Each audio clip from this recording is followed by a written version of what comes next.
皆様、本日はお忙しい中お集まりいただきまして誠にありがとうございます。本日の司会を務めますミックと申します。どうぞよろしくお願いいたします。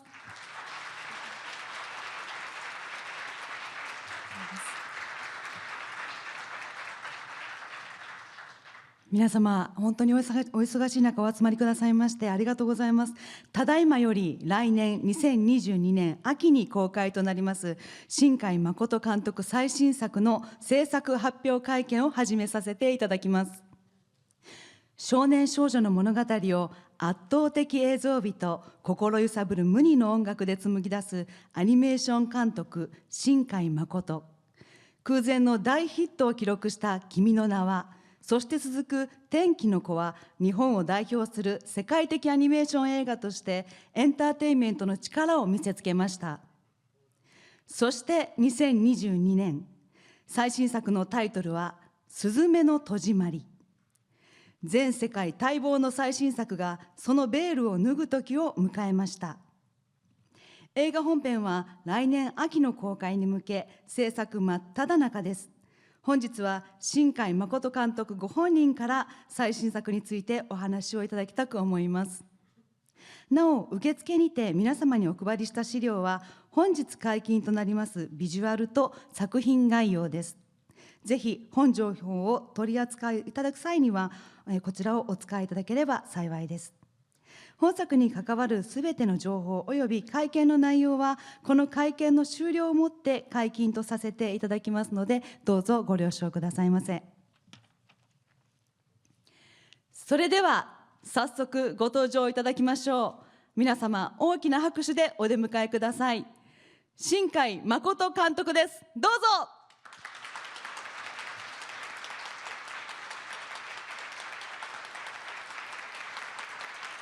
皆様今一度大きな拍手でお迎えください。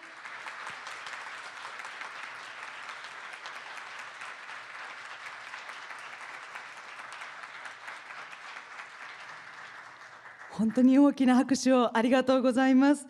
それでは新海監督、本日会場にお集まりいただきました皆様にご挨拶をお願いいたします。はい、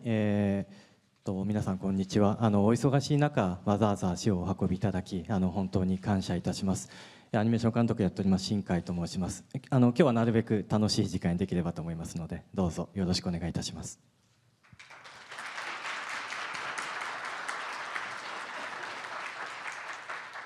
ありがとうございます。新海監督、本当に本日はたくさんのマスコミの方々がお集まりくださいました。はい、もう皆さん最新作についてお話をいろいろお伺いしたいと思うんですけれども、はい、ぜひこちらの最新作についてお伺いできますでしょうか。そうですね。実はこの後ちょっとゲストの方にも来ていただいているので、そこから楽しく賑やかなお話ができればと思うんですけど、最初にじゃあちょっとだけ僕の方から映画についてお話しさせてください。今「すずめの戸締まり」という映画を作っております。公開は来年の秋ということでまだちょっと先ですのでまだ今の時点だとお話しできないことが結構多いんですけれども、今日は最初に僕の方から3つぐらいのキーワードで映画の説明をさせていただきたいと思います。1つ目はこの映画は日本列島各地を巡るロードムービーであるということ。2つ目は扉を開いていく物語ではなく扉を閉じていく物語を作りたいということ。そして3つ目は映画館に足を運ぶ理由となるような作品を作りたいということです。1つ目からご説明いたしますと、そうですね、ロードムービーであるということについてはですね、例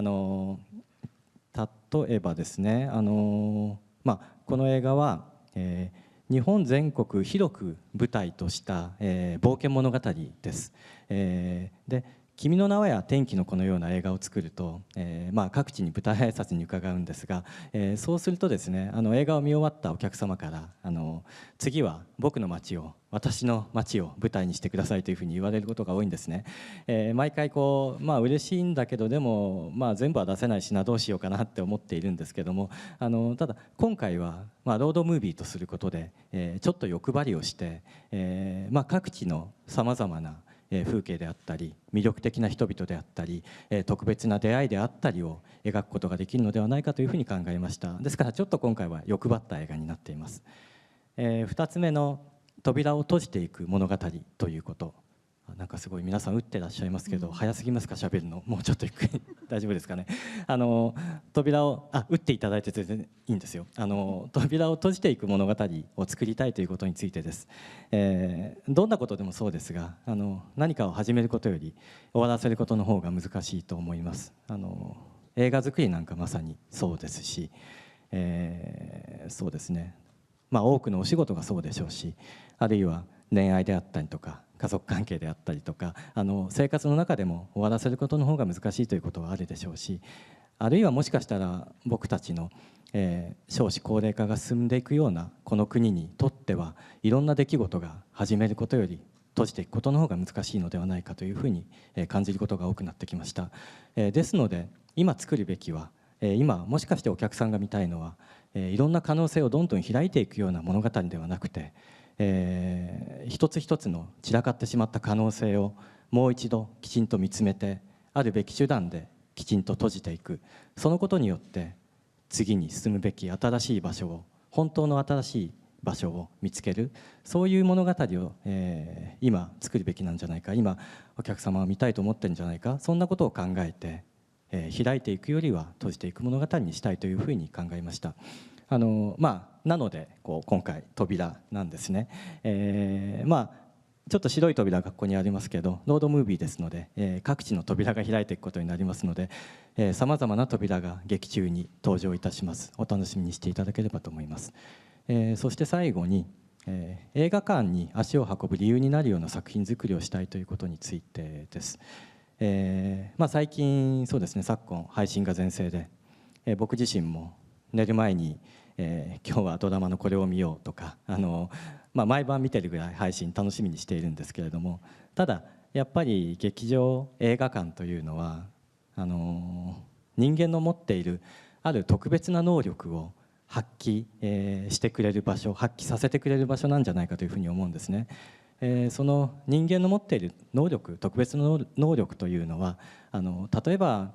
感情移入することであったりとか物語に没入するという能力だと思います。そういう人の能力って家でリラックスして配信で見ていてももちろん発揮されるんですけれども、でも映画館に実際に足を運んで暗闇の中に座って集中して大きなスクリーンを見るということによって最も強く引き出して、そういう能力を人は発揮して物語に入り込むことができるんだと思うんですね。そういうことができるような、絵作り、音作りをこの映画ではやっていきたいというふうに思っています。スズメがあるから映画館に行きたいなというふうに人々に思っていただけるような映画作りを目指しております。長くなりましたが最初に、今日お伝えできることはこのような3つの、部分から入り口にしたいと思います。以上です。はい、監督、ワクワクするようなお話をありがとうございました。そして新海監督の作品の中でやはり印象的なのはヒロインの存在です。自らに突きつけられた運命に葛藤し乗り越え、そして未来を開いていくヒロイン像に私たちもこれまで何度も胸を打たれてきました。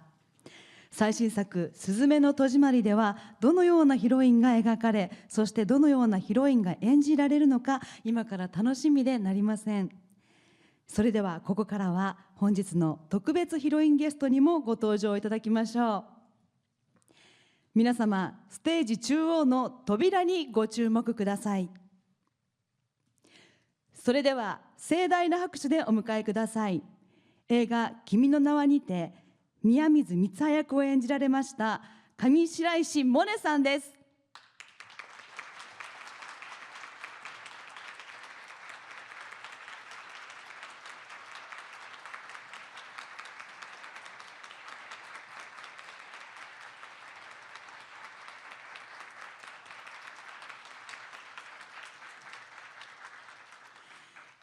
そして映画「天気の子」にて天野ひな役を演じられました森七菜さんです。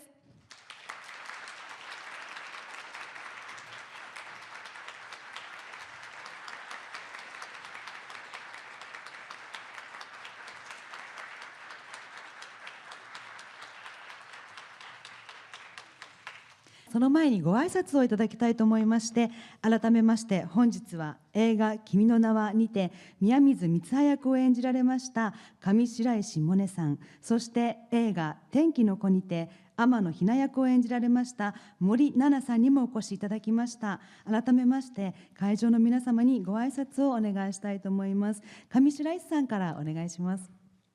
はい、新海監督の「君の名は」で宮水光葉を演じさせていただきました上白石萌音です。今日は最新作の制作発表というこんな晴れの舞台に、来ることができてとても光栄に思っています。こうやって監督の横でマイクを持つともう6年前になりますか、君の名はの制作発表のことを思い出します。本当に手が震えるほど緊張して、隣では新海さんの大ファンの神木さんが饒舌に喋っていてもうここから何かすごいことが始まるのかなとぼんやりながら思ったのを感じています。でもあれからもう随分と時間が経って、あの時より会見の会場が大きくなり記者の方の数も増えて紛れもなくこれは新海誠監督の今の新海監督の最新作なのだということを実感しています。で、私が登壇したことを知ったらきっと神木さんは歯を食いしばって悔しがると思いますが、今日は幸運なファン代表として、そして新海ファミリーの一人として、楽しく過ごさせていただきたいと思います。よろしくお願いします。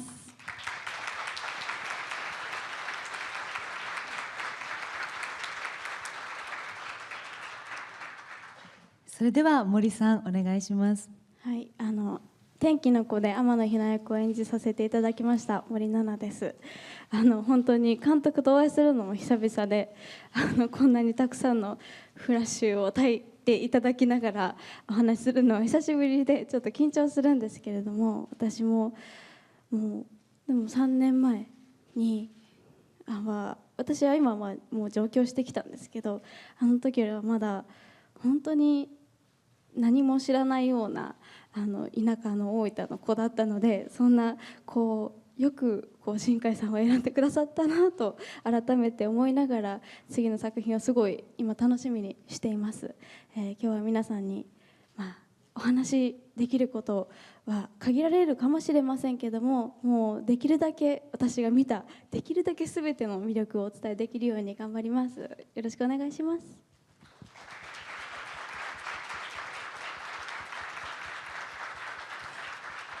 ありがとうございます。それではお話をお伺いしてまいりますので、皆さんどうぞおかけください。ということで、早速ですけれども、先ほど上白石さん、森さんにはいろいろお話ご挨拶いただきましたが、新海監督作品のヒロインとして新海ワールドに命を吹き込んでこられたお二人ですけども、このお二方にもまたお伺いしたいんですけど、来年2022年に待望の最新作が公開されると聞いていかがでしたか？上白石さんいかがでした？もう嬉しかったです。一体どんなものをって思いましたし、天気の子から2年早いですよね、スパンとしても。公開は多分ちょうど3年ちょっと経ってから公開ですね。なんか監督寝られてるかなとかたくさん寝てます。ありがとうございます。すごくいろんなことを思いながら、でも純粋に一ファンとしてどんな話なんだろうって早く見たいなと思ったので、まさかその発表の場にいられるなんて思ってませんでした。嬉しいです。ありがとうございます。森さんはどんなお気持ちですか？私は天気の子の公開が終わってから毎年新海さんもう次も3年後に来るんじゃないかと私は予想してたんで、あと何年だっていうのを毎年繰り返してあと2年だみたいなのをやってきたので、一足先に V コンテを見させていただけるなんて私の計算ちょっと狂いましたしでもすごく嬉しかったです。そんないいんですかとも思いましたし、やっぱり V コンテ見てさらに楽しみになりましたね、本当の完成が。りがとうございます。そうなんです。お二方には実は事前にいち早く最新作の V コンテ、いわゆるアニメーションの動きやセリフイメージが載った動く絵コンテをご覧くださったわけなんですけども、ね、皆さんお二方いかがでした？上白石さんご覧になって。いやー、めちゃくちゃ面白かったですもうV コンテってまだ色もほとんどついていなくて、鉛筆とかでこう描かれた絵がコマ送りで動くような状態に、新海さんの作品の場合は新海さんの声が吹き込まれているものなんですけど、なのでまだまだ完成からはまだ遠いような段階の。そうですね、最初の設計図ですね、はい、物語は全部できてるけど絵はあれをベースに一枚一枚スタッフみんなで頑張って完成させていくと、でもその骨組みだけでも一瞬でした。本当に圧倒されましたし、純粋にストーリーにものすごく魅力がありましたし、なんかこう新海さんのこれまでの深海イズムを保ちつつ、また新たな、それこそ新たな扉を開けられたという感じがして、すごくゾクゾクしながら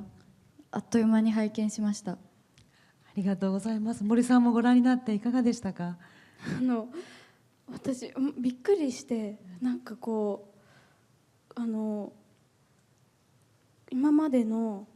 もの、新海さんの作品ももちろんそうでしたけど、なんかこ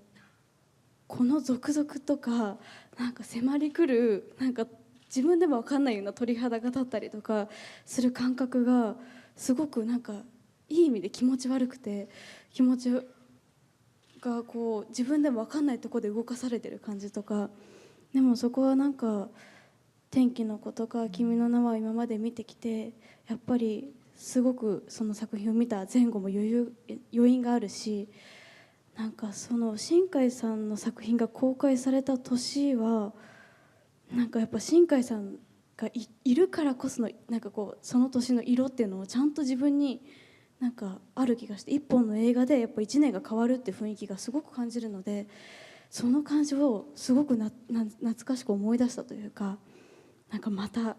ってきたぞっていう。新海さんと一緒にいたら毎日本当になんか鳥肌立つことが本当に多いんですよ。新海さんの言葉を聞いてもそうだし、もちろん作品を見てもその感覚を思い出して、これ本当に色がついたりとか声優さんが声を吹き入れたらどんなものになってしまうんだろう、私もおとりになっちゃうよって思いました本当に。ありがとうございます。でもヒロインを務められたお二人だからこそ、新海監督にお聞きしてみたいこともいろいろあるんじゃないかなと思いますので、ここからは一旦お二方に、マイクをお預けしまして、ぜひ監督とお話しいただければと思うんですけれども、まずでも監督、こういうふうにお二方がおっしゃってくださっていかがですか？はい、すごく励まされました。ずっとその脚本書いてビデオコンテ書いてっていうのをちょうどコロナ禍が日本で始まったぐらいのタイミングに、企画を考え始めた時期だったので、この2年間はほとんど外に出ることなく、ビデオコンテをずっと書いてきて、でようやく形になって今月頭ぐらいに形になってお二人にすぐお送りして見ていただいたばかりだったので、よかったよというふうに本当は誰かに言ってほしかったので、その言葉を他ならぬモネちゃんとナナちゃんから聞けたことがとても幸せです。はい、よかったです。はい、お二方、もし監督にお聞きしたいことやお伝えしたいことがあったら、もうどうぞマイクを、私お預けしますのでお話しされてください。ね、なんかね、急にそんなことをでも今日どうぞ。今日って本当言えないことが多すぎるんですよね。そうなんです。実はすずめというヒロインが出てくる物語なんですけど、すずめ役もまだオーディションもしていなくて決まっていないので、でも会見はさせていただきたいからどうしようかなって悩んだ時に、僕の方からモネちゃんとナナちゃんに助けていただけないでしょうかというふうに探っていただいて、そしたらその事務所の方からもいいですよというお答えいただいたので、お二人の言葉も聞きたかったし、アドバイスもいただきたくて今日はご一緒していただきました。ありがとうございます。本当にお付き合いいただいて。こちらこそ嬉しいです。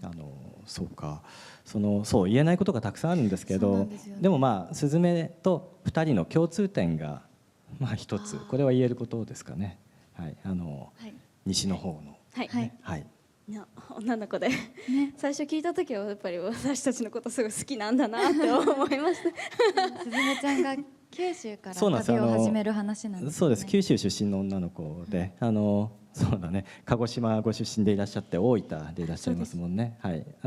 確かに正直最初に書き始めた時は、方言も含めて直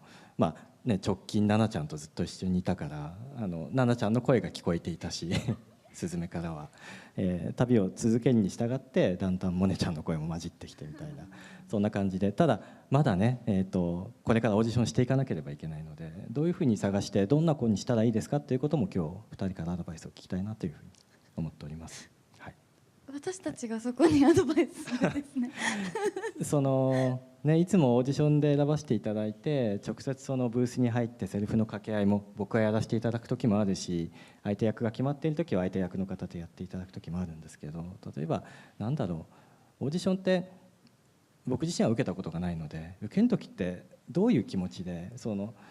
何を見てほしいっていうふうに思うんですかね。どういうふうにスズメを探したら、例えば声優さんがいいのか女優さんがいいのか、それとももっと違うところから目を向けるべきなのか、私だったらこうするみたいなことってありますか？もう枠を設けずいろんな声を聞きたいと思います、私なら。そうですよね。奈々ちゃんはどうですか？私が監督だったらでも本当にそのままの素がその子だなって思う子を選ぶかもしれないんですけど、私が一個気になってるのが、君の名は天気の子とそれ以前の作品も、なんかヒロインにすごく監督のなんか夢とか理想まで乗ってる気がするんですよ。すいません。それがすごく、ヒロインを素敵に輝かせたりもしてるんですけど、今回の「すずめ」にはどういう女の子であってほしいって思いながら、なんかこう私はすごく力強さを感じたりもしたんですけど、描いていったんだろうなって思って。そうですね、すずめ今回実は結構アクションシーンも多いんですよ。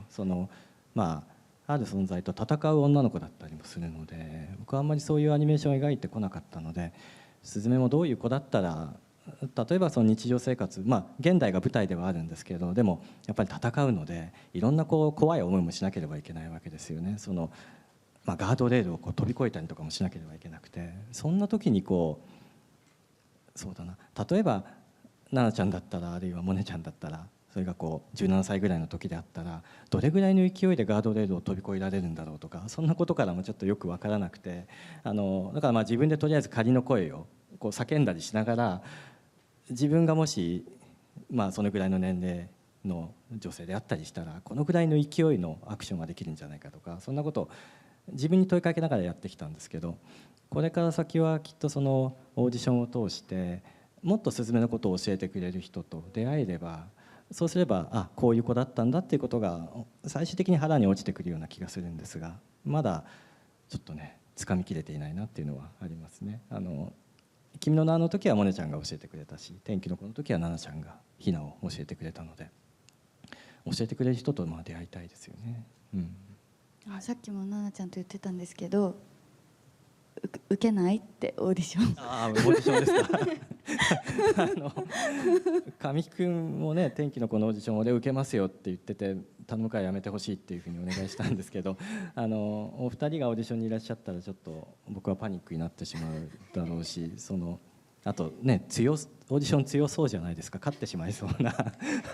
めるのは新海さんですから。そうなんですけど、でもちょっと気になるよね、なんかどっちを選ぶんどっちも選ばれないかもしれないけど、私と上白石さんどっちを選ぶのって汗がちょっとね先輩ですけども、やっぱそこはブレーコーでっていう約束もさっきしました。オーディションはフェアなものなので、でもそういう意味では本当に奈々ちゃんも本当にまだ上京してない頃で、私もそうですね、最初に出会った時はお本二人ともはい高校生でいらっしゃいました高校もんね。生で、はい、っていう私たちに本当に大きな賭けをして選んでくださったっていうので、なんて懐が大きい方なんだろうと思って。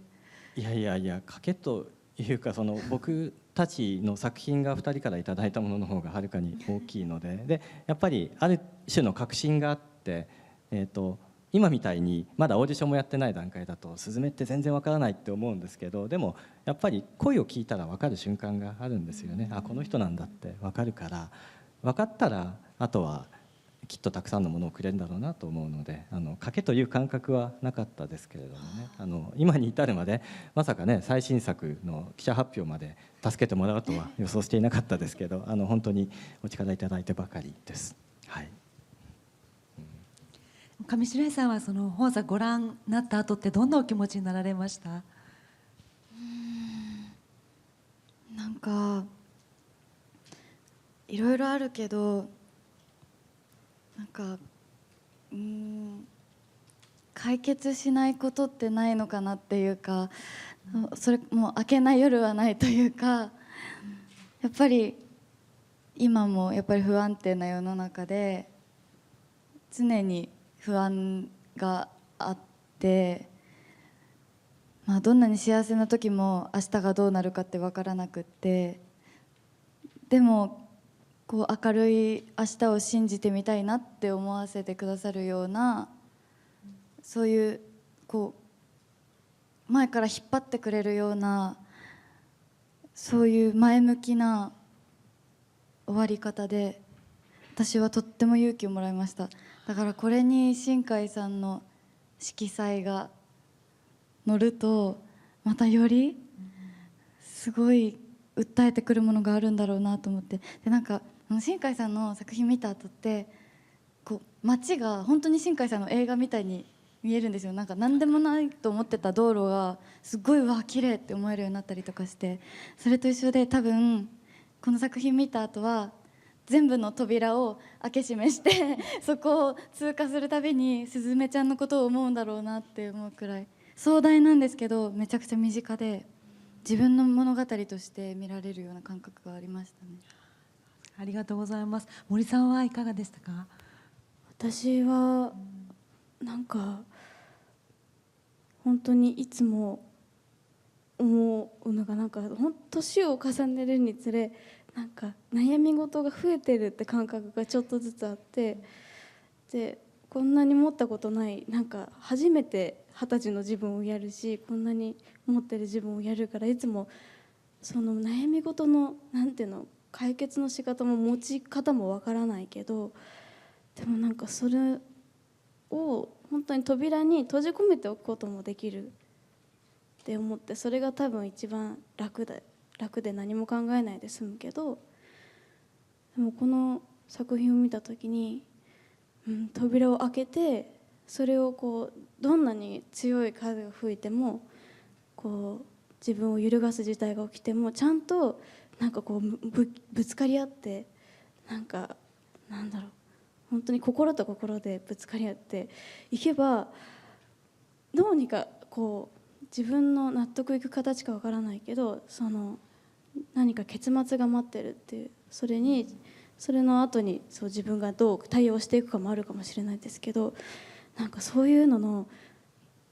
その扉の開け方を教えてくれた。なかなかそういう映画って今までなかったなってことにも今気づきましたし、なんかそれは結末が綺麗なことだけじゃないかもしれないけど、なんかそれとかじゃなく、ちゃんとそこの勇気をまず一番押してくれる映画だから、なんか人生で、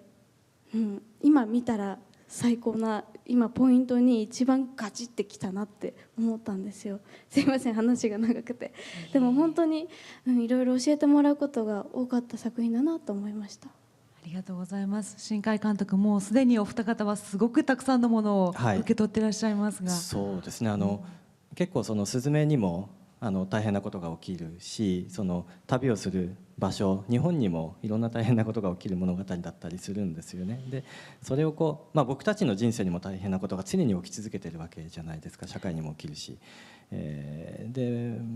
も見終わった時に物語をどういうふうに閉じれば、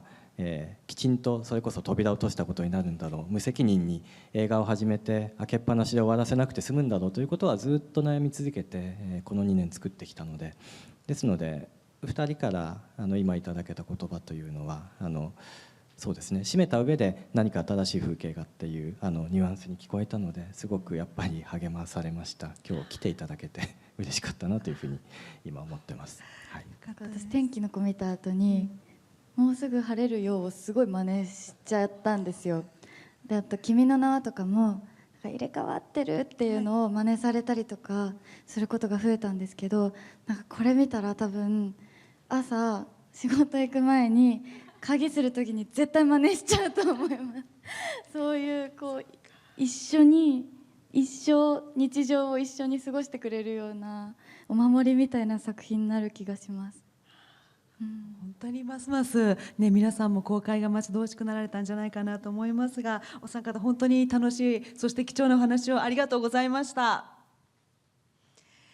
それではですね、ここからは本日お集まりいただきました皆様からの質問を受け付けたいと思います。ご質問のある方は係の方がマイクをお持ちしますので、恐れ入りますが挙手をお願いいたします。またマイクを受け取られた方は質問の前に媒体名、そしてお名前をお伝えください。質問については本作品すずめの戸締まりの内容に限らせていただきます。まずはご質問ある方、挙手お願いできますでしょうか。監督にお聞きしたいんですけれども、はい、君の名は天気のことありまして、はい、今回の作品に関しては具体的にモチーフとかテーマ、あと世界観に対して関連性みたいなものはあるのかどうかっていうことと、はい、あと今作ならではだからこそ挑戦してみたいこととか実際挑戦していることがありましたらぜひ教えていただきたいんですが。そうですね、分かりました。3作品で直接的なつながりがあるかどうかということに関してはですね、なんかそういうアベンジャーズ的なことを期待していらっしゃるファンがいらっしゃることは知ってはいるんですけど、そんなに直接はつながっていないです。過去のキャラクターが出てくるかどうかというのはちょっと分からないというふうに伏せさせていただきたいんですけど、別に世界線はつながっていない新しい物語です。新たにチャレンジしたことはすごくたくさんあるんですけど、言えないことがいっぱいあるんですが、一つには今日少しだけ言ったアクションムービーであるということです。アクションもそれもきっと皆さんがイメージするようなアクションスターが活躍するようなアクションムービーとは少し違う、想像しなかったようなアクションが盛りだくさんの作品です。そこは難しいなと思いながら作っておりますし、他にもいろいろありますが、でも徐々に知っていっていただければなというふうに思います。はい、ありがとうございます。ありがとうございます。よろしかったでしょうか。それではお次に、じゃあ中央の、今手を挙げてくださっている男性の方に、2列目の方にお願いします。新海さんにお伺いしたいんですけれども、先ほどその3つのキーワードも随分興味深かったんです、そもそもそのストーリーの発想の起点、すずめというヒロイン像が生まれたきっかけみたいなのが教えいただければと思います。なるほど。そうですね、すずめというヒロイン主導で物語が出来上がってきたというよりは、やっぱり扉を閉めていくという発想が先にあったんですね。例えば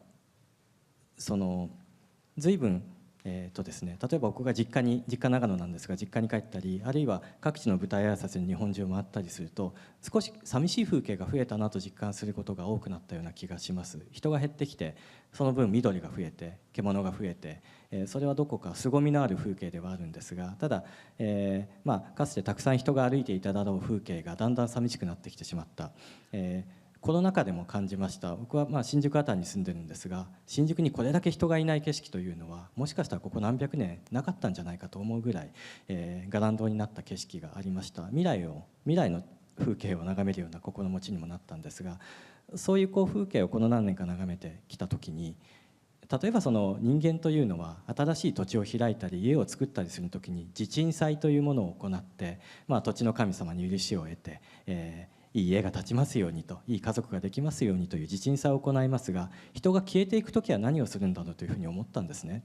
僕たちは結構何もしないんですよ。地鎮祭の反対になるようなものはあまりなくて、仏壇から魂抜きをするとかそういうことはありますが、ただであるならば僕たちの風景はだんだん寂しくなっていくのであれば、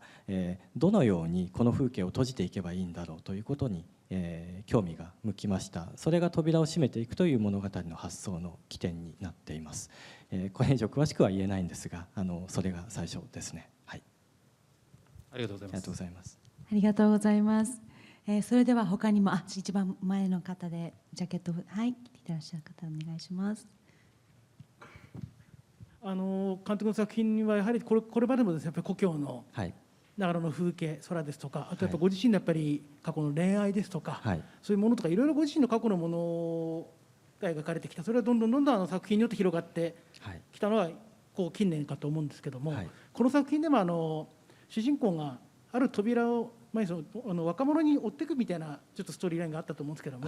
この辺の関係性、ちょっとまだ言えないこと多いかと思うんですけど、その辺の恋愛関係ですが、男女の関係、その辺はこんな感じになっていくんですか。なるほど、そうですね。スズメというキャラクターがいますが、青年の旅人のようなキャラクターも出てくるんですね。ですので青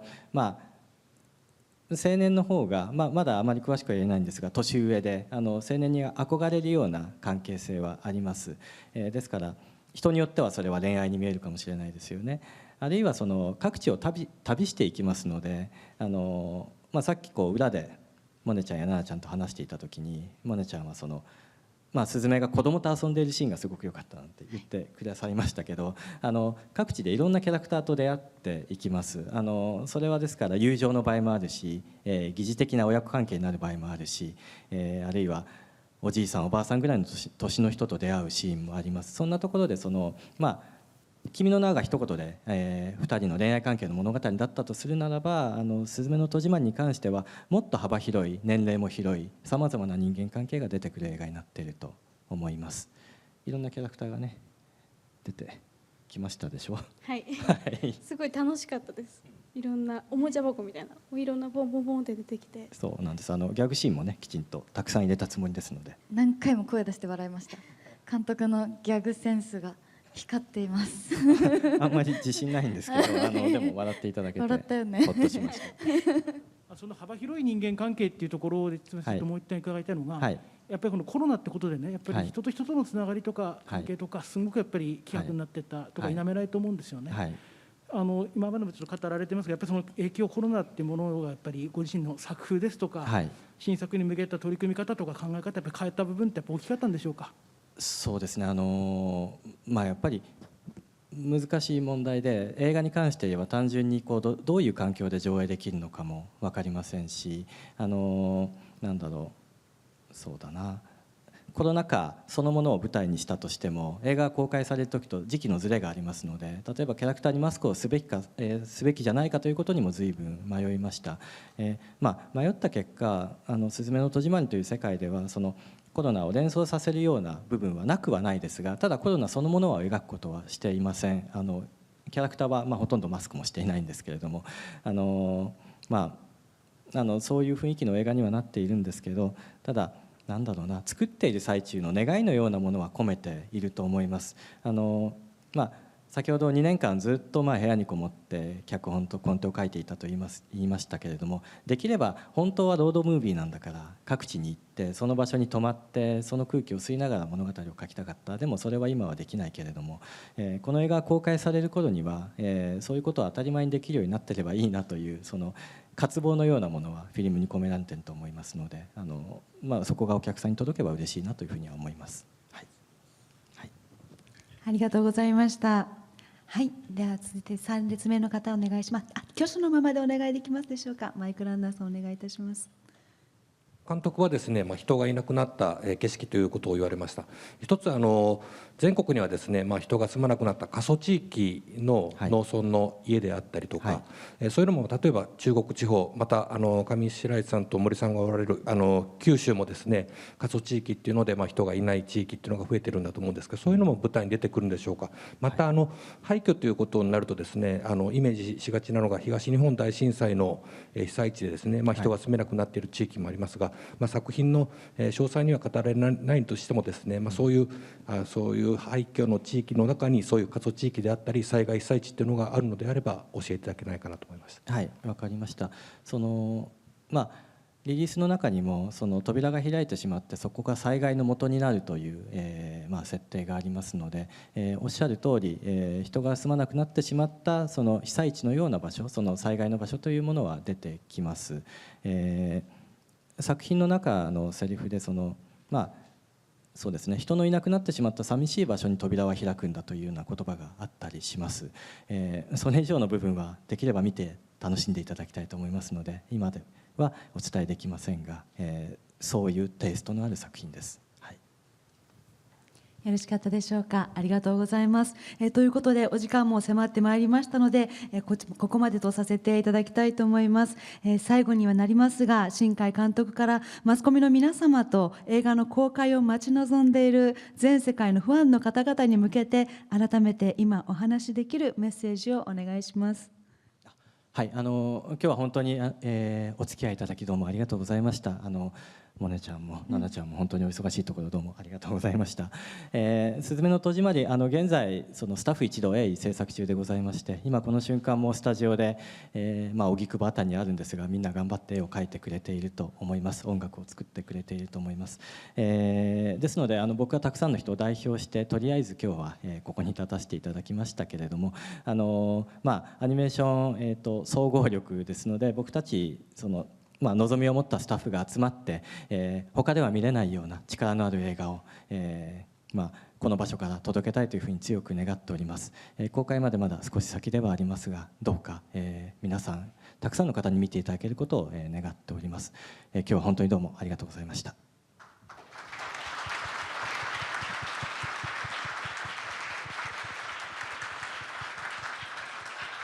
ありがとうございました。以上をもちまして映画すずめの戸締まり制作発表会見を終了とさせていただきます。2022年秋の公開に向けて皆様ぜひ本作に引き続きご注目ください。そしてゲストの皆様にはご講談いただきますが、一旦下手のこちらの方にちょっとご移動いただいてもよろしいでしょうか。はい、新海監督、最後はですね、やっぱりこの会場の扉の戸締まりをしていただいて終わりというふうにしていただければと思います。はい、ということで再び皆様にはあの扉にご注目いただきましょう。それではですね、皆様、お三方をどうぞ盛大な拍手でお見送りください。